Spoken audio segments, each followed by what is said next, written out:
Hi everyone, this is Briannis here, and I'm just coming to have a quick video to talk with you guys about a news story that has been ongoing for pretty much the past almost a year, but we just got news about it, so I'm going to talk about it. And that news story is the decision from the Department of Justice under Biden's administration to withdraw the lawsuit that was with the Students for Fair Admission.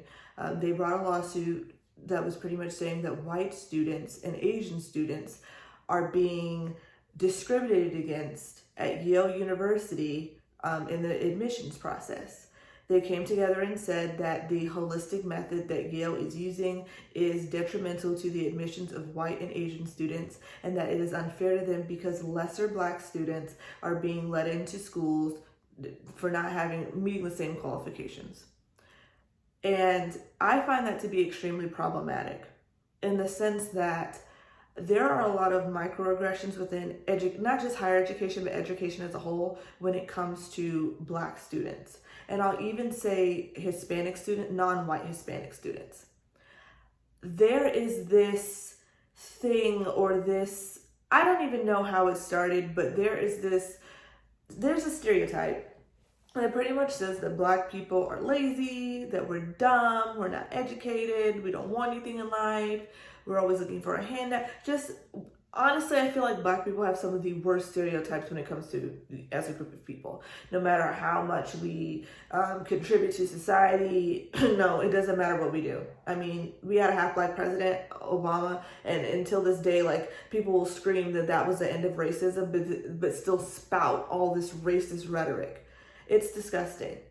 As someone who has graduated from college, now in grad school, about to graduate this semester, my experience in higher education, not just being a student, but also working in higher education as a staff member, I have had to go through so many different instances of people saying little things to me that were inherently racist.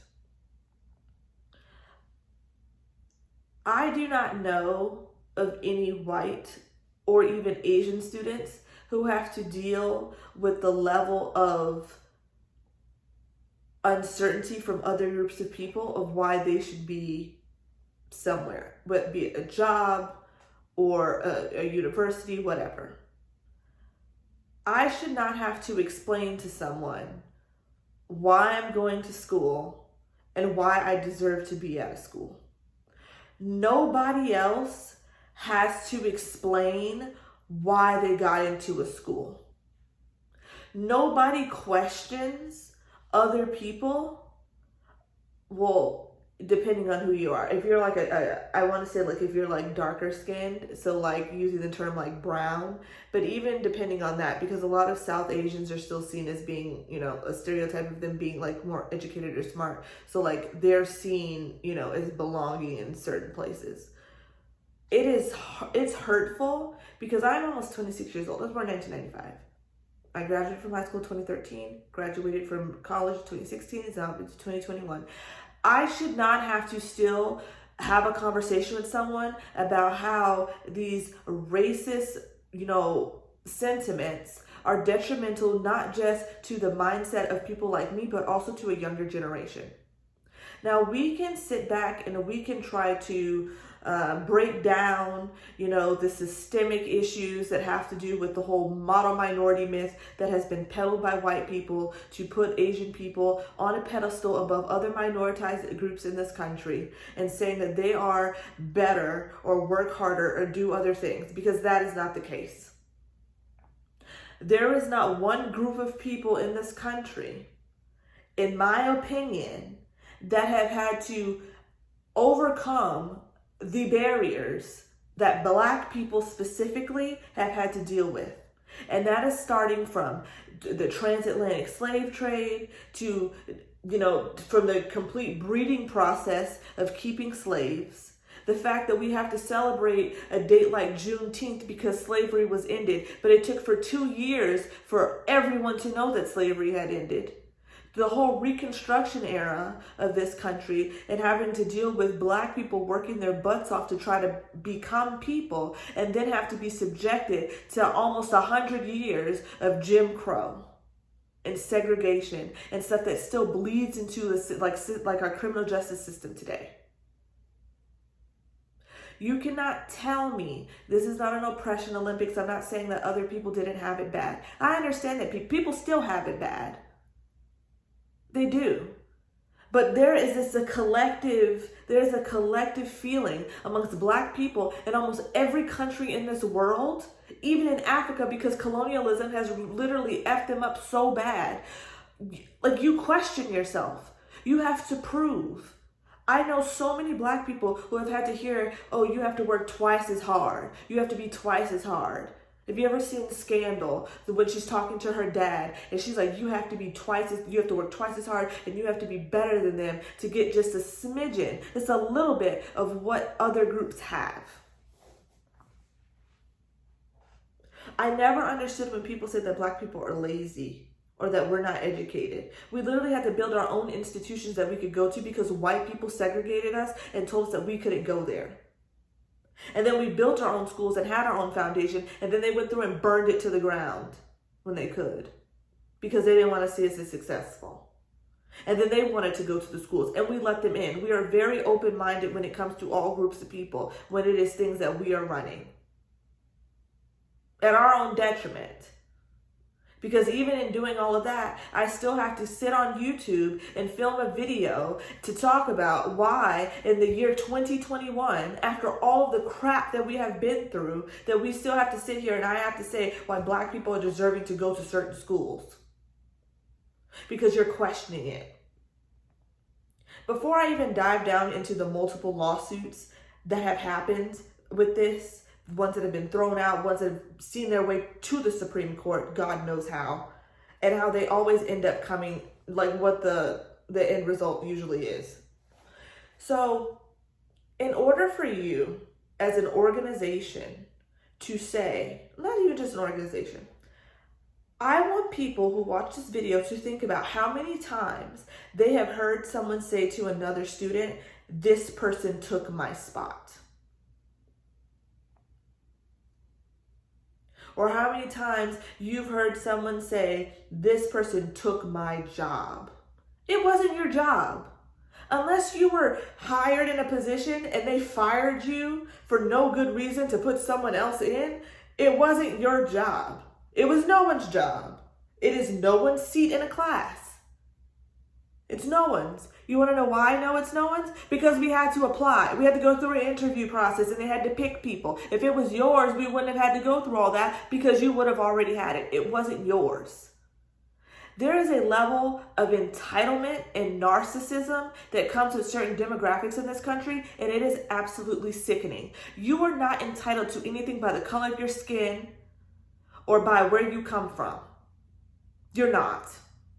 Especially if you have not been oppressed in this country, held down, beaten, raped, told you were less than, had systemic laws that had went on for literal centuries that told people that you weren't even a person. You do not get to fix your almost non-existent lips to say that, oh, someone took my spot. Because I could maybe get behind this if it was just Asian students, but it was the mediocre white students tacking themselves onto this lawsuit and saying that someone was discriminating against them. How can you be discriminated against and you're still at the top?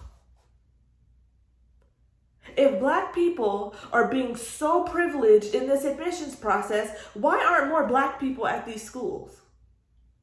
Why is the Black population at Yale only 5.5%? And if I tack on Hispanic students, I'm going to give you maybe 10% of the population is Black and Hispanic. So that is 90% that is somebody else. And that 90% is split up between white students and Asian students. And let me tell you, white students are still the majority. I never hear people talk, whenever we have these conversations, I never hear people talk about the real elephant in the room. And that is mediocre white students who have been getting by on their family names, on their inheritances, on their large sums of money that they donate so that you can get a new wing in the library, or their legacy status. My family does not have legacy at these universities. If I did, it would maybe be my parents. But my parents were not raised in a wealthy situation, and they were not set up to be able to go to an Ivy League institution. And it is not because my parents or my grandparents or my great-grandparents were lazy. It's because of segregation. My family has been in this country since the beginning of the transatlantic slave trade. I am a descendant of slaves, which is an honor to say because they are some of the strongest people in this country ever to be in this country, besides Native Americans and the things that they had to go through. I hear people constantly say, oh, well, the Irish and these, okay, that's fine and dandy. But Irish people were not going through the same levels of segregation that Black people were. I'm going to give you a main example. John F. Kennedy, who was, a fantastic president, who was assassinated, who was taken away too soon. He was of Irish heritage. His family was rich. He went to Harvard. John F. Kennedy was born in 1917, the same year as my grandmother. And I can guarantee you my grandmother was not navigating through life the same way that John F. Kennedy was, or the way that his wife was, because she was a Black woman. When my grandmother was born, the women couldn't even vote in this country. And then when women could vote, it was only white women. Because it wasn't until really the Voting Rights Act that happened in the 1960s that Black people were able to vote without having to jump through all of the hurdles that were poll taxes, grandfather clauses, and all types of and tests and everything else they could conjure up to try to make sure that Black people couldn't vote. And that's just basic U.S. history. And then after we were allowed to vote, we had to worry about white people running up in their trucks and their white hoods trying not to lynch us and rape us and beat us and burn us up because we were just trying to, take part in our civic duty that we get as American citizens. That's what my ancestors and what my family has had to go through. My family, my parents are alive. At the point of when my parents were born, schools were still segregated. So for me, when you have an institution like Harvard or Yale or most of these schools that really weren't really integrated until the late 1960s, early 70s, when people were really starting to get in, that's only really a generation of us, of people who are African American, who have descended from people who have been in this country for so long, a lot longer than a lot of white people, and don't have the same advantages, privileges that come with wealth and recognition, real estate, and everything else that helps you get ahead in this country. We don't have that. And even having to push through all of that, I still have to sit here and explain to people why I'm deserving to go to Harvard or Yale. Now, I know that I wouldn't have got into Harvard or Yale. I did not apply. I was not the valedictorian. I did not have a 4.0. I had good grades, but it wasn't enough for me to get into Harvard, Yale, and I knew that. First of all, it is expensive to apply to these schools. You think random, everyday Joe Blow people are just applying to Harvard and Yale and all these Ivy League schools for fun? It's expensive. No one is just doing that for fun just to get rejected.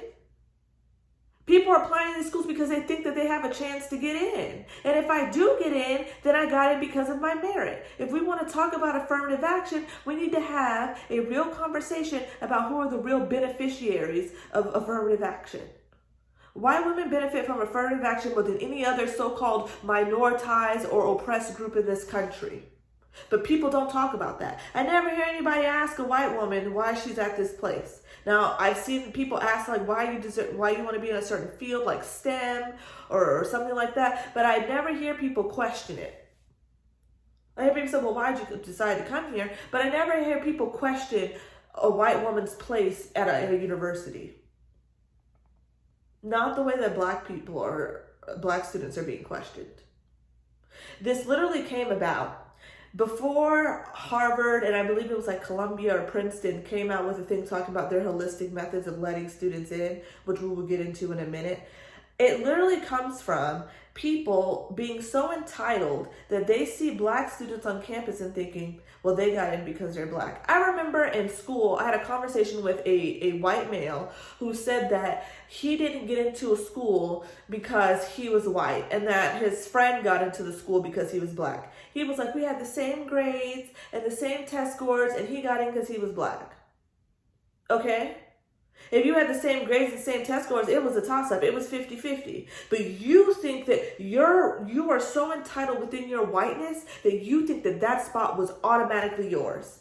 And that is a piece of inherent racism that I think is in a lot of people. You can say, oh, I'm not racist, but you need to look at your mindset and the things that you say and the misconceptions that you are perpetuating into society by saying that that person only got in because they were black. How do you know that?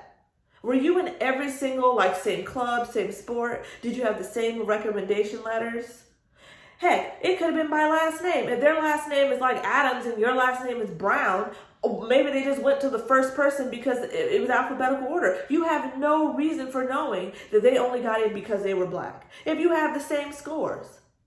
And then you can't even try to say that they weren't qualified to get in because you just said yourself you had the same portfolio. So if he's unqualified, then you're unqualified. But if you had got in, you wouldn't have questioned it because you thought that that was your place. And you thought that you were entitled to that spot. And that is what's detrimental. There are still groups of people in this country who think that they are still the end-all be-all. And if they don't get what they want, then they need to tear everything down and try to ruin it for other people who have worked tremendously hard. I saw a study recently and it said that the immigrant group that has the most successful people when it comes to jobs and education right now is Nigerians. And I believe that because every Nigerian person I know is so gung-ho about education. And many black people are like that. My parents instilled that in me. I did AP classes, I did dual enrollment, I did extracurricular activities. I did everything that I was supposed to do to get into college. I got into a decent amount of colleges. And there were some colleges that I didn't get into. Which is something that we can have a conversation for at another time. But for someone to be in my classes, this is between the years of 2013 and 2016, me sitting in classes within a political science department, because that was my major, which is overwhelmingly white and male, for people to sit there and tell me the only reason I got into UCF was because I played a sport or because I was black. I don't play sports, that's number one. And yes, I am black, but affirmative action ended in the state of Florida, I believe in the year 2001. It was when Jeb Bush was governor. So when I got admitted to the University of Central Florida in 2013, 12 years, passed when affirmative action ended, that had nothing to do with that. I got in because I got in. I didn't take some mediocre white person's spot. I didn't. And we have to stop upholding white mediocrity because that is the thing that is a detriment to higher education and to jobs. You have allowed a group of people to think that this is their stuff and that nobody else can have it. And if anyone else gets a little morsel of equality or gets something that they are deserving of, they have to step in and say that it is unfair. These students would have had a better time tacking on a lawsuit and trying to tackle the fact that they had a whole college admission scandal that was overwhelmingly white and Asian parents paying to cheat their way into schools. It's not just like the legacies who went, you get in because your grandpa or your dad got into the school. Not just that. It's not like the legacies like that mediocre Jared Kushner who was incompetent in his job in the White House that he got only because of nepotism. He couldn't even get into Harvard. You have a family name that is so great, that has spanned generations, that is nearly, I don't know if his family's billionaires, but they are very wealthy. He couldn't even get in with all of that. The private school education, the tutors, everything. He still couldn't get into Harvard. His dad had to pay $3 million to get him into school. How mediocre do you have to be? How mediocre do you have to be white, rich, a man, and have all of this stuff, buildings named after you, and they still won't let you in? How bad was his student's grades? How low was his LSATs? How? I would never pay $3 million to get my kid into a school. If I was rich and they couldn't get in off of me being rich, I'm like, son, you're an idiot. I'm sorry. You're going to maybe have to go to a state school or maybe try to transfer because you have to be so low bar to not get in that you have to pay that sum of money. So while these white people are donating wings to buildings and tech labs and everything else, black kids and Asian kids and everyone else are over here studying their butts off, to take the ACT 2 or 3 times and the SAT and going to Kumon and everything else, while these kids are literally having their parents write checks so they can get in. But nobody questions them. When I see people talk about, oh, this person's kid is going to an Ivy League or this person's kid, I never see them question it. But I did see people question it when Malia Obama got into Harvard. I saw people say, oh, she got in because her dad's the president. Or it could be because she went to a top school and she has good grades and she was qualified to go. Yeah, her dad's the president. Yes, she's a double legacy. But no one ever questions when the Bush, what was her name, Barbara Bush got into Yale. I never heard anybody say she only got into Yale because her dad went there. I never heard that. Or her grandfather. I never heard anybody say that. I've never heard of that. Never. I never hear anybody talk about JFK's grandson only got into Yale and maybe Harvard because his grandfather's name is on a building. Or, the government institution there is named after. I've never heard anybody say that. I haven't.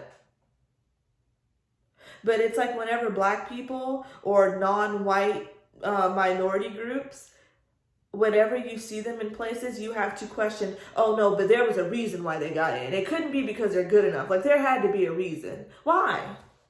Why couldn't I just be good enough? You questioning whether or not I am good enough is inherently racist. And it is a stereotype that needs to be stopped. I am tired of having to defend myself in anything that I choose to do to better myself with people coming at me and saying that I wasn't qualified and I was only giving something because I was black. We have had literal years of white people giving things just because they're white. And no one has ever said that that was detrimental to society. We have a literal generation of people who barely had to work for anything in their lives to be on top, but got there because of racism and segregation. I question older white people who got into Ivy League institutions and got certain jobs. I question whether or not they're good enough. You want to know why? Because there were so many people barred from applying and being a part of the application pool that you were only the best out of white people. But there was whole demographics of people that were not allowed to be put against you. And maybe, just maybe, all of this narcissism and bringing up this stuff about people not being good enough is a reflection of their own personal insecurities of knowing that they have been able to rest on their laurels for literal centuries. And now they're being put up against black people who may be better than them. And they don't like that. So they're doing everything in their power to try to shine a light away from their own mediocrity, to try to put up this complete load of crap to say that someone took their spot and that this is discrimination. Let's look at the holistic method that they use to let people into schools. And I remember this came out a few years ago and they were saying that they give black people like extra points onto like ACT and SAT and that they take off points for like Asian students and white students. I don't know if that's necessarily true, and I'm not sure how that goes into it. Maybe it's like on a barometer of like how they let people in. But even if they were being so privileged and like giving black people all of this stuff, there should be more black people at the school. If black people were given so many more points and white and Asian students were being docked, why do they still make up the majority of the population? If anything, I feel like there should be a large, like the gap between the number of like Asian students and white students when it comes to black and Hispanic students at these institutions should be much slimmer. Like we should be neck and neck. And maybe it's because black students aren't applying at the same, rate that everyone else is. I don't know. But what I do know is that when Abigail Fisher a few years ago took that crap load of a case to the Supreme Court, and God knows why they listened to it. And if you don't know who she is, I'll give you a quick rundown. So Abigail Fisher, she was a student in Texas. She was suing, I believe it was like University of Texas at Austin. In the state of Texas, they have some type of requirement, like if you get a certain GPA or test scores or something, you get admitted to like the Texas state schools, like colleges and stuff. And she didn't get in. And so she had this whole thing talking about that there were black students who got in with lesser scores than she did. And so she said that was discriminatory because they had lesser scores, they only got in because they were black. That was a complete fallacy, because when she went up there and embarrassed herself in the high court, they told her, actually, Miss Abigail, since you want to know and since you want to be in people's business and you want to pass judgment, there were actually more white students with lesser scores that got admitted than black students. So the vast majority of, let's say, of the 45 people who got in with lesser scores than her, 40 of them were white. So it wasn't because of discrimination, because there's more mediocre white people just like you. You were not entitled to that spot.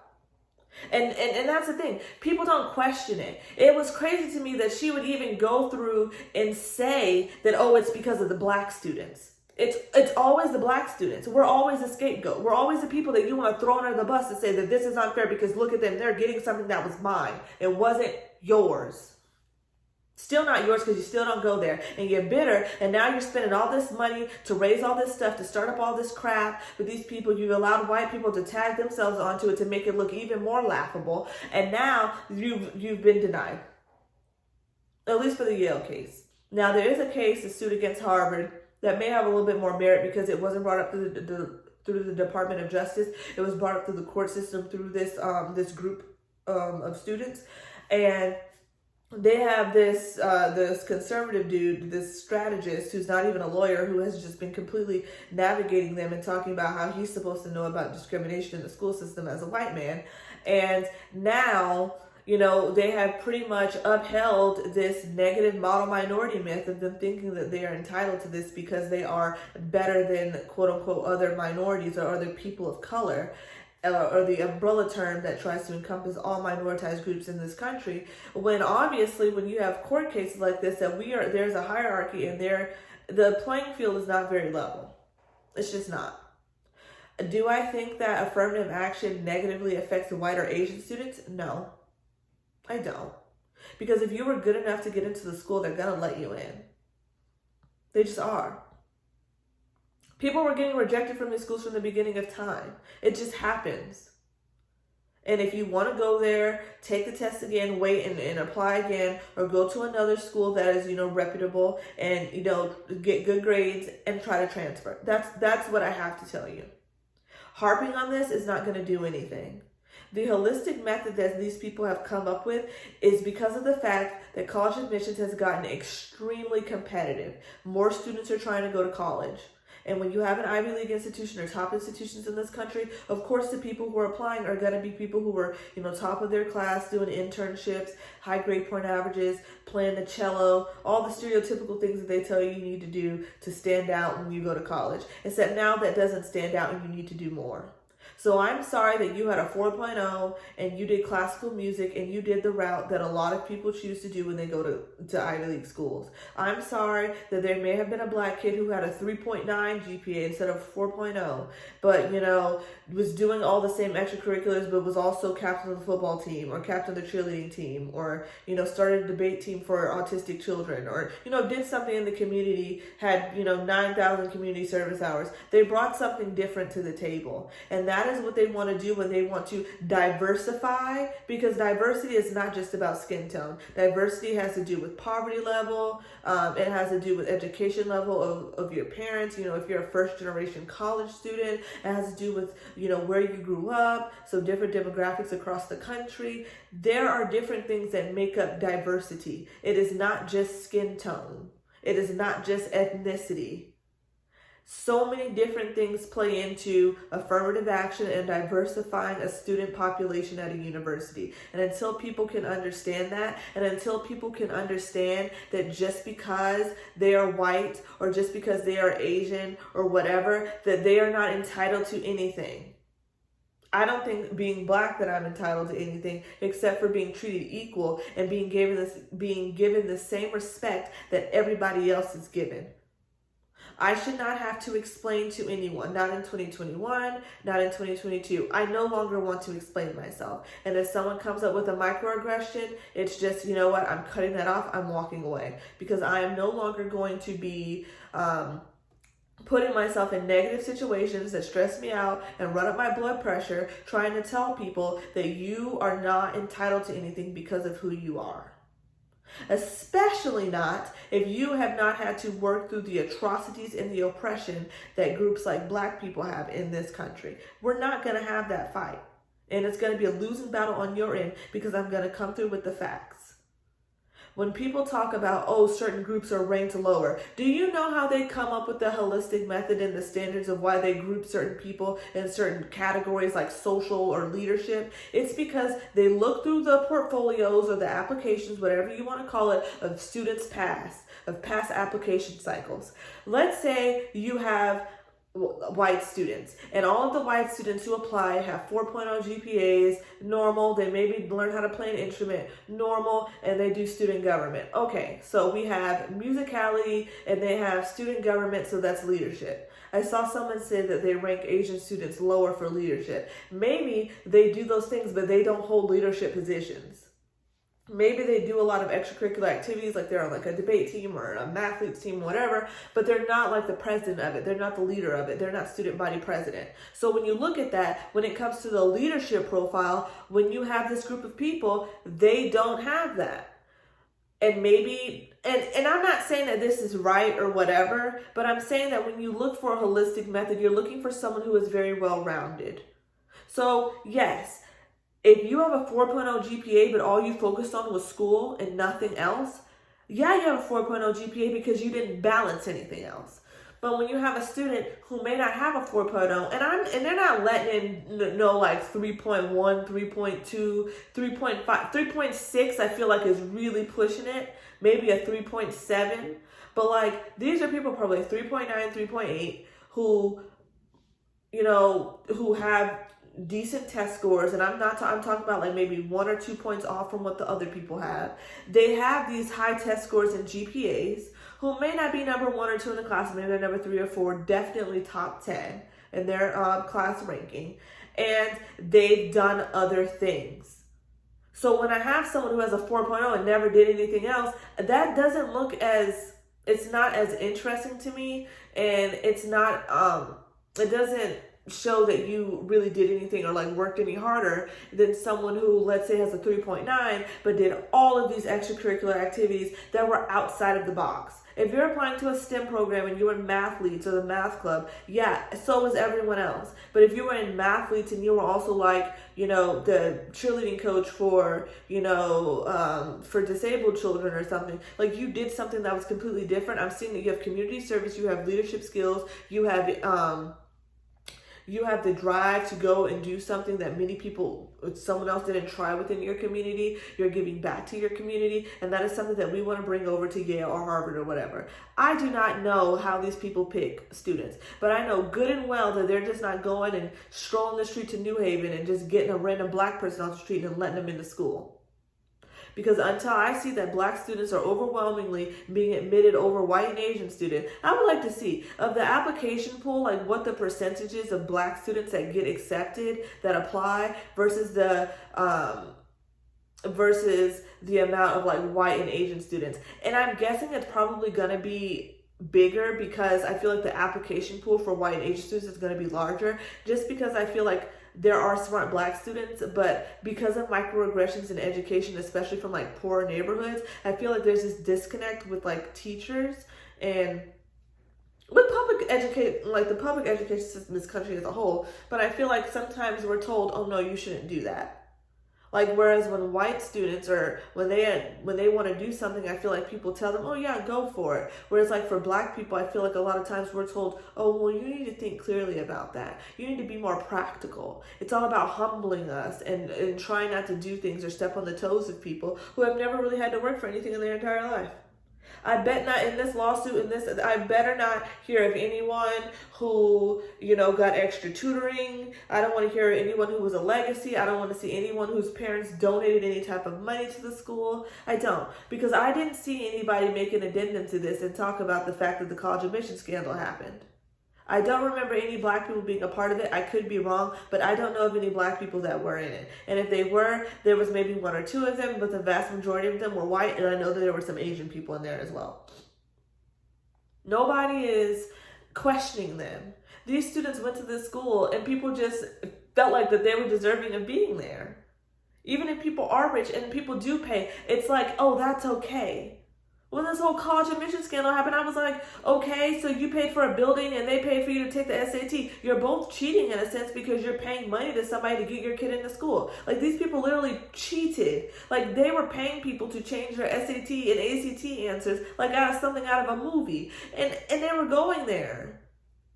And then in some of the schools, they didn't even kick the kids out because it's not their fault. They didn't know. You mean little Jimmy, who was struggling to read, didn't know that he got a perfect score on the SAT? All his practice tests were so trash, but all of a sudden when he got there, he was able to get a better score than he did on anything? Come on now.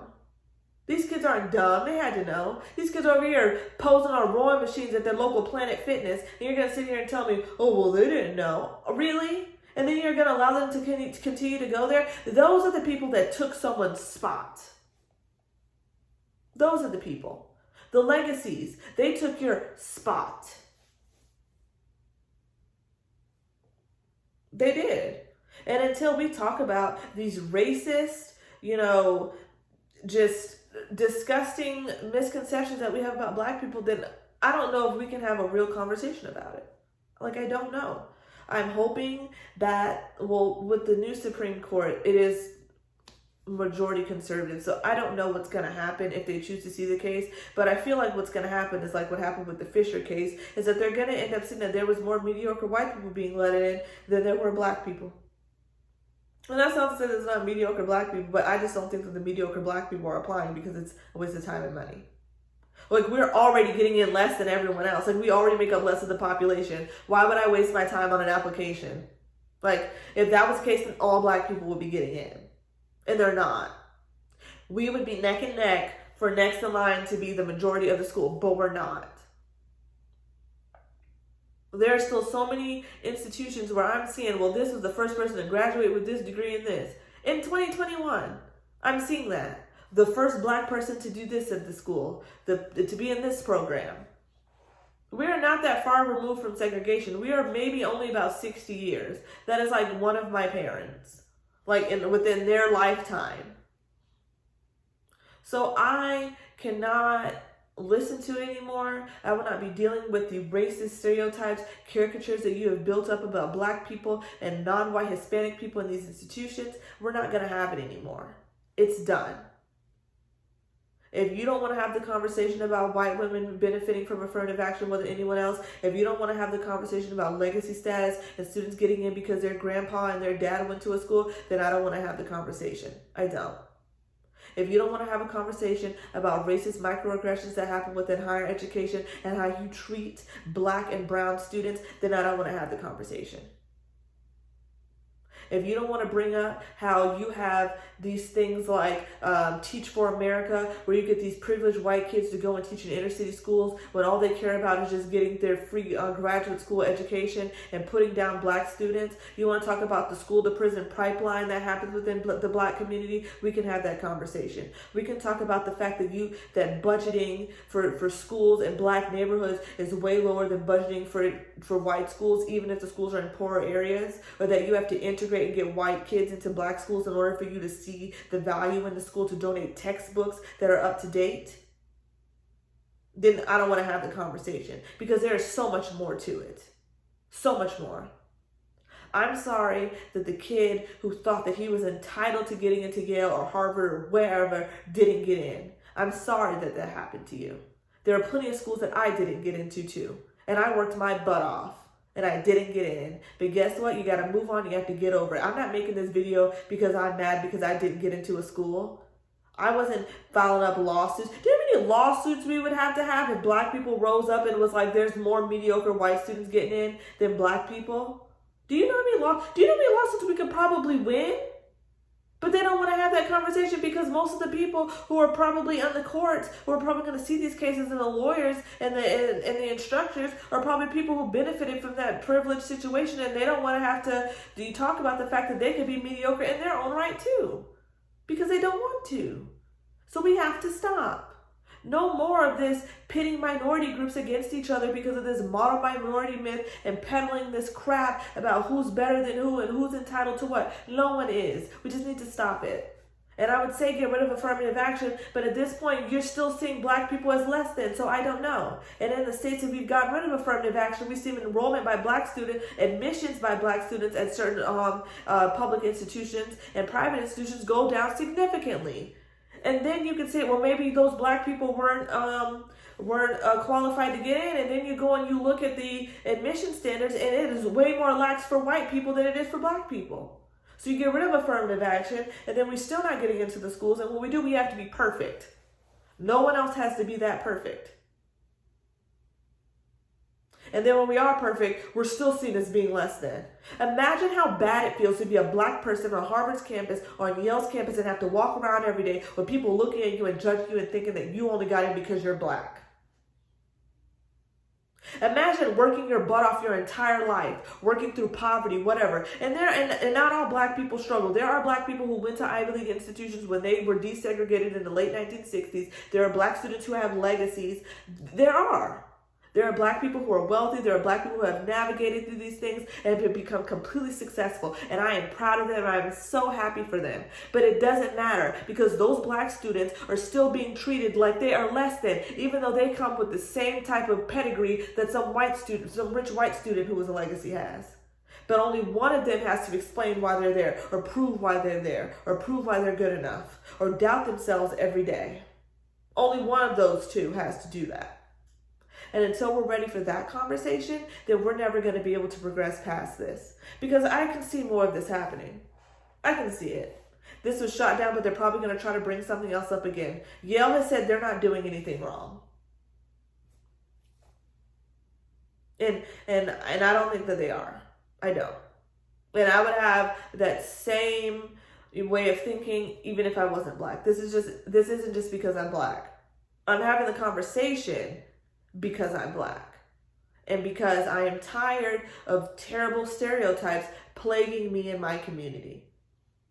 I am smart. I am educated. I have worked hard. My parents worked hard. My grandparents worked hard. My great-great-grandparents, everyone worked hard.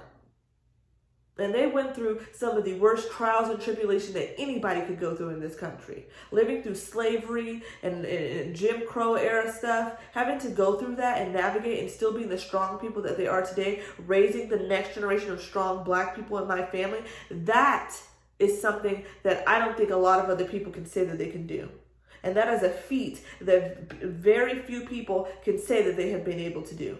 And even if people have fallen short and crime has happened and anything, no, we're not going to do that. I don't put all of the bad things that white people have done through history on all white people. I don't put that on anyone. So why is it that if someone does something and they're black, you view them as being less than? There is not anything in this country that black people have done for people to view us so negatively. Nothing. Nothing in comparison to what any other group has done. So no. So until we have those conversations, until we get rid of these racist misconceptions, microaggressions, racist rhetoric, until we start getting educators in here who care about children, who aren't going to be perpetuating these stereotypes, putting children down, making them feel like that they're not good enough, until we get rid of that, and until we get rid of people understanding their own nepotism and narcissism that has been helping them get into these institutions for centuries, until we have those conversations and break down those barriers, the day that you get rid of legacy admittance, even if you got rid of legacy admittance, I don't even think it would matter because there's people who would just get in based on their name. Like if a Kennedy applies to the school, you're going to let them in because they're a Kennedy because you like the Kennedy name, even if you got rid of legacies. That's just the point of it. Like there are certain people who are set up for so much success and they have so much privilege, and you squander away by being mediocre, and then you pay millions of dollars to get in and you're still seen as being okay. And I will never get over that.